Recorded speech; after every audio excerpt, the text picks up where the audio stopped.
നമുക്കൊരു അടിപൊളി dynamic shrimp ഉണ്ടാക്കി നോക്കാം.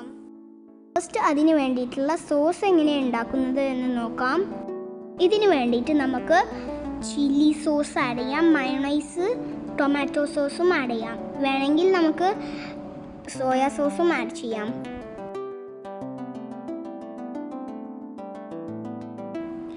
സോയ സോസ് ആഡ് ചെയ്യുമ്പോൾ കുറച്ച് ആഡ് ചെയ്താൽ മതി കേട്ടോ, കൂടുതലാകണ്ട. ഇത് മുഴുവനും നമുക്കൊന്ന് യോജിപ്പിച്ചെടുക്കാം.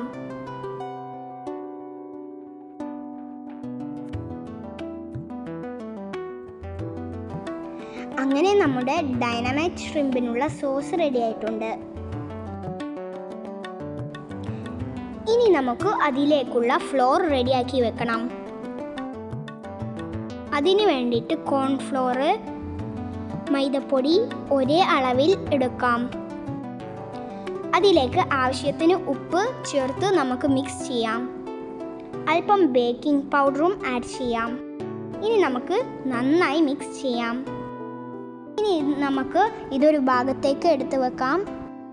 പിന്നെ നമുക്ക് 2 കപ്പ് ഷ്രിമ്പ്, ചെമ്മീൻ, അതിലേക്ക് നമ്മൾ സോയ സോസ് ഉണ്ടെങ്കിൽ അത് ആഡ് ചെയ്യാം. മുളക് പൊടി, മഞ്ഞൾപ്പൊടി, ഗരം മസാല, മല്ലിപ്പൊടി, ബ്ലാക്ക് പെപ്പർ പൗഡർ, ഉപ്പ്, കുരുമുളക് പൊടിയാണ് കേട്ടോ. എന്നിട്ട് ഉപ്പും ചേർത്ത് നന്നായി മിക്സ് ചെയ്തെടുക്കാം. ഇതൊരു 15 മിനിറ്റ് മാരിനേറ്റ് ചെയ്യാൻ വെക്കണം. ശേഷം ഓരോന്നായി നേരത്തെ എടുത്തു വെച്ചിട്ടുള്ള പൊടിയിൽ കോട്ട് ചെയ്യുക.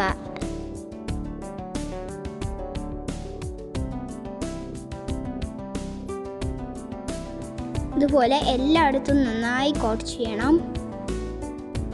ഇനി ബാക്കി വരുന്ന പൊടി ഇതുപോലെ എളുപ്പത്തിൽ റിമൂവ് ചെയ്തെടുക്കാം.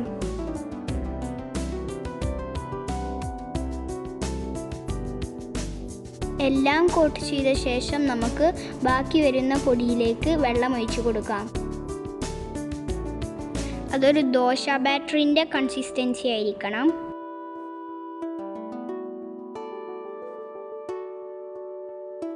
ഉപ്പ് നോക്കിയിട്ട് പാകത്തിന് ആഡ് ചെയ്യാം. ഇത് ഓരോ ഷ്രിംസും അതിൽ ഇട്ടിട്ട് നല്ല ചൂടായ എണ്ണയിൽ മുക്കി പൊരിച്ചെടുക്കാം.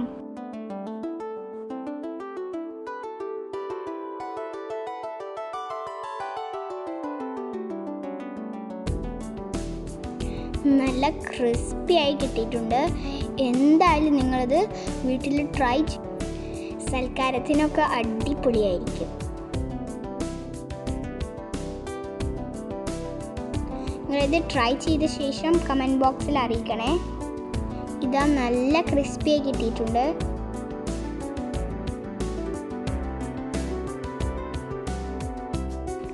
എല്ലാം ഫ്രൈ ചെയ്ത് കഴിഞ്ഞിട്ടുണ്ട്. ഇനി നമുക്ക് നേരത്തെ ഉണ്ടാക്കി വെച്ചിട്ടുള്ള സോസിൻ്റെ കൂടെ സെർവ് ചെയ്യാം. Thanks for watching Mom's Way. If you like, please like, comment and subscribe.